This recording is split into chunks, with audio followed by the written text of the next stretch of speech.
அவ படிக்கலையா? படிக்கிறான். 10th படிக்கிற. லீவ் நேரத்தில் தான் நான் வேலைக்கு கூட்டி போவேன். ஒத்தையை ஒட்டு போக மாட்டேன்.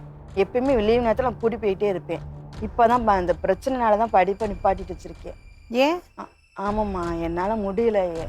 இது அவன் விட்டு போன சமயத்தில் அவர் இங்கே வந்து அவளை கூட்டிகிட்டு வந்து வீட்டில் இருக்க பீரோவில் நகையும் பணத்தை எடுத்துக்கிட்டு அவளை கூட்டிகிட்டு போயிட்டான். அப்போ அந்த பணையும் நகத்தை எடுக்கலையும் ஏடிஎம் கார்டும் பேங்க் புக்கு இது ரெண்டையும் எடுத்துகிட்டு போயிட்டார்.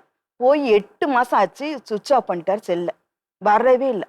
நீங்கள் கூப்பிட்டு கேட்கல? நானும் கேட்டுட்டேன். காணாமல் போயிட்டாங்கன்னு நினச்சிட்டு நான் போலீஸ்லாம் கம்ப்ளைண்ட் பண்ணிக்கேன். 3 இடத்துல கம்ப்ளைண்ட் பண்ணிக்கம்மா. 3 இடத்துல கம்ப்ளைண்ட் பண்ணாங்க. வருவாங்கன்னு தான் சொன்னாங்க. அப்புறம் 8 மாதம் கழிச்சு அவர் செல்லை ஆன் பண்ணல. அப்பயும் நான் ஃபோன் அடிச்சுக்கிட்டே இருக்க மாட்டேன். டெய்லி ஃபோன் அடிச்சுக்கிட்டே இருப்பேன். நினச்சி அழுவேன். 8 மாதம் ஆச்சு என் பிள்ளைக்கு, எனக்கு சாப்பாடுக்கு என்ன செய்யுது ஏன் செய்யுது. அப்போ 8 மாதத்துல எனக்கு முடியாமல் போயிடுச்சு. அப்பயும் எங்கள் அம்மா தான் பார்த்தாங்க. எங்கள் அம்மாவும் எங்கள் அப்பாவும் தான் பார்த்தாங்க. அவங்க ஒரு வயசானவங்க. அவங்களால எவ்வளோ நாளைக்கு தான் கூலி வேலை செய்வாங்களா? இல்லை, அப்பா வந்து ரிட்டையர்ட் ஆகிட்டாரு. அம்மா வந்து என்ன பண்ணுறாங்க? OA retired. சத்துணவு ஓஏ ஒரு ரிட்டையர்டு. அவர் ரிட்டையர்ட் ஆகி வீட்டில் இருந்தார். அவராலே முடியாது, அம்மாவனாலே முடியாது.